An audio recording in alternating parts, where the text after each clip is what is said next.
اعوذ باللہ من الشیطان اللعین الرجیم بسم اللہ الرحمن الرحیم السلام علیکم ورحمۃ اللہ وبرکاتہ۔ اللہ تبارک و تعالیٰ کا شکر ہے کہ میں آج 25 فروری کا درس پیش کر رہا ہوں جس کا نمبر ہے 56،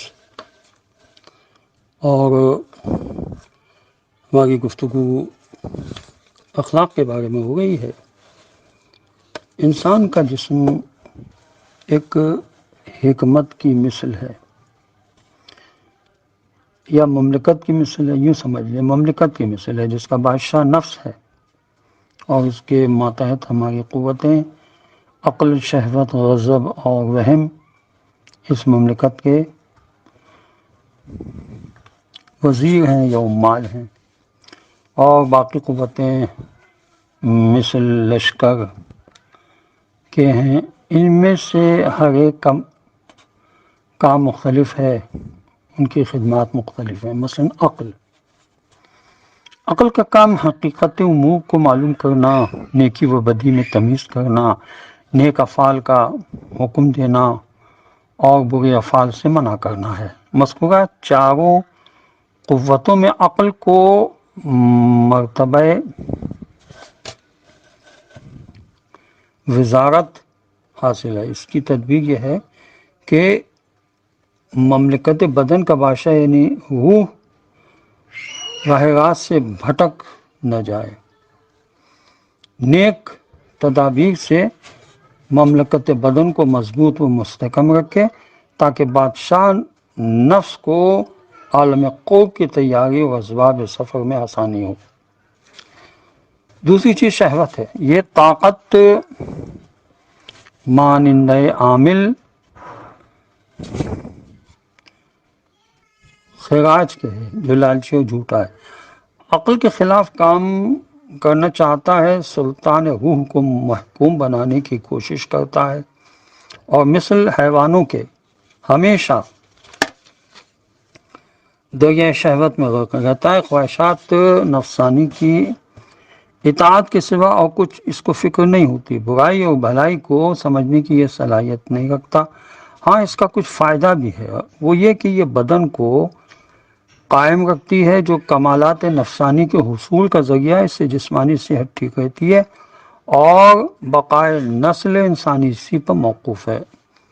تیسری قوت غضب ہے۔ یہ قوت کوتوال شہر بدن ہے جو سخت مزاج اور بے خوف ہے، ہمیشہ شرارت اور ظلم و فساد کو پسند کرتا ہے، روح کو عقل کی اطاعت کرنے سے منع کرنے کی کوشش کرتا ہے اور اپنے ماتحت چلانے کی کوشش کرتا ہے۔ فائدہ اس کا یہ ہے کہ نقصانات خارجی سے بدن کو محفوظ یہ قوت رکھتی ہے۔ قوت شہویہ یا قوت وہمیہ اگر عقل کی اطاعت سے باہر قدم رکھنے کی صحیح کرے تو انہیں راہ راست بلاتی ہے اور ماتحت عقل کر دیتی ہے۔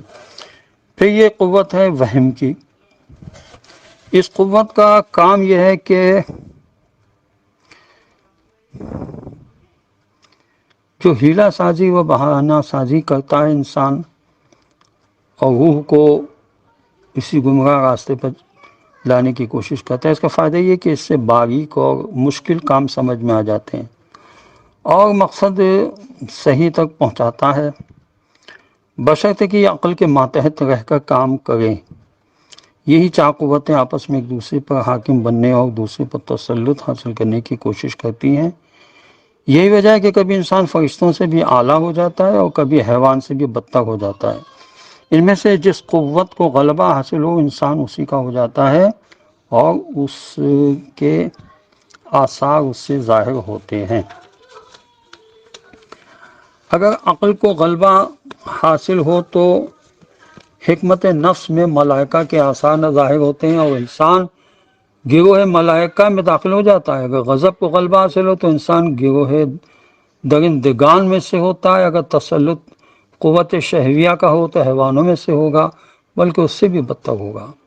اس طرح قوت واہمہ باقی قوتوں پر غالب آ جائے تو اس مملکت بدن میں فرقہ شیطان کی صفات پیدا ہوں گی۔ حضرت علی علیہ السلام ارشاد فرماتے ہیں کہ خداوند تعالیٰ نے عقل سے ملائکہ کو مخصوص کیا، شہوت و غضب سے حیوانات کو، مگر عقل عطا نہیں فرمائی، لیکن انسان کو ان تمام مختلف قوتوں سے نوازا ہے۔ پس اگر غلبہ عقل کو حاصل ہو تو وہ ملائکہ سے بہتر ہے، بخلاف اس کے شہوت و غضب کا غلبہ ہو تو حیوانات سے بھی بدتر ہے۔ تو انسان میں یہ ذکر کر دیا گیا ہے کہ 4 قوتیں ہیں، عقلیہ، وہمیہ، غضبیہ اور شہویہ۔ بنیادی حیثیت رکھتی ہیں یہ، ان میں سے ہر ایک کو لذت و تکلیف حاصل ہے۔ جو چیز بلحاظ فطرت اس قوت کے لیے موضوع ہے وہ لذت ہے، اور اس کا عدم تکلیف و علم ہے۔ عقل کی فطری خواہش حقیقت اشیاء کی پہچان ہے، اور یہی معرفت اس کی لذت ہے، اور جہل و نادانی اس کے لیے اذیت و تکلیف ہے۔ اس طرح غضب کی خواہش قہر و انتقام ہے، اور غلبہ و تسلط اس کی لذت ہے، اور عز و مغلوبیت اس کے لیے ہے رحمت و تکلیف۔ قوت شہویہ کی خواہشات معقولات و ملبوسات و منقوحات میں منحصر ہیں، اور انہی چیزوں کا حصول اس کے لیے لذت ہے اور عدم حصول تکلیف۔ اس طرح قوت واہمہ کی اقتضاء فکری ہیلا و قریب ہے، ان کا حصول اس کے لیے ہے لذت اور عدم حصول تکلیف اور زحمت ہے۔ ان تمام لذتوں میں لذت عقلیہ کا مقام بلند ہے، انقلاب زمانہ سے اس لذت میں تبدیلی نہیں آتی، بخلاف باقی لذتوں کے کہ ان میں سے کسی کے لیے بقا نہیں۔ ابتدا میں انسان کا فطری میلان تمام قوتوں کی طرف برابر ہوتا ہے، لیکن جس قدر غلبہ حیوانیت بڑھے اس قدر قوت عقلیہ کی لذت میں کمی واقع ہوتی ہے، اور جس قدر قوت عقلیہ ترقی کرتی ہے اسی تناسب سے دوسری قوتیں کمزور پڑ جاتی ہیں اور ان پر عقل کا تسلط قائم ہو جاتا ہے۔ یہ تسلط جس حد تک ترقی کرے اسی حساب سے لذت عقلیہ میں اضافہ ہوتا ہے، جسے کبھی زوال نہیں آتا۔ تعجب ہے ان انسانوں کو جو ہمیشہ باقی رہنے والی لذت عقلیہ کو چھوڑ کر حقیق و پست اور فانی لذات کے حصول میں سرگرداں ہیں اور اس کو کمال خیال کرتے ہیں۔ یہ لوگ ان لذتوں سے بے خبر ہیں جن سے سرور حقیقی اور قرب الہی حاصل ہوتا ہے۔ اسی لذت کی طرف اشارہ کرتے ہوئے حضرت علیہ السلام ارشاد فرماتے ہیں، اے پروردگار، میں نہ تیری آگ کے خوف سے عبادت کرتا ہوں اور نہ تیری جنت کی لالچ میں، بلکہ میں نے تجھے لائق عبادت پایا ہے، اس لیے میں تیری بندگی کرتا ہوں۔ لذت جسمانیہ کا حصول ہرگز کمال نہیں ہے۔ اگر یہ کمالات میں سے ہوتے تو خداوند عالم کے لیے بھی یہی چیزیں ثابت ہوتی، حالانکہ ذات باری تعالیٰ ان چیزوں سے پاک و منزہ ہے۔ فطری دلیل یہ ہے کہ اگر کسی کو پیٹو کہا جائے تو وہ ناراض ہوگا، یا مطیع غضب سمجھا جائے یا مکار کہا جائے تو وہ یقیناً ناخوش ہوگا۔ اگر یہ چیزیں کمالات میں سے ہوتی تو آدمی یقیناً ناراض نہیں ہوتا، بلکہ اس کمال کے ذکر کرنے پر خوش ہوتا۔ مذکورہ بالا 4 قوتوں کی اصلاح اور تہذیب سے 4 فضیلتیں حاصل ہوتی ہیں، جو قوت غضبیہ، شہویہ و واہمہ کے ماتحت عقل رہنے سے حاصل ہوتی ہیں۔ یہ 4 فضیلتیں حکمت، شجاعت، عفت اور عدالت ہیں، جو دیگر تمام فضائل کی بنیاد ہیں۔ حکمت کی تعریف یہ ہے کہ اس طریقے پر حقیقت موجودات کو پہچانا جائے جیسے وہ حقیقتاً موجود ہیں، یعنی ماہیت اشیاء تک بقدر امکان رسائی حاصل کرنا۔ اس کی 2 قسمیں ہیں، ایک حکمت نظری یعنی ان موجودات کی حقیقت کا جاننا جن کا وجود ہماری قدرت اختیار میں نہیں ہے، دوسری حکمت عملی ہے یعنی ان موجودات کی حقیقت کا جاننا جن کا وجود ہمارے اختیار میں ہے، جیسے ہمارے افعال۔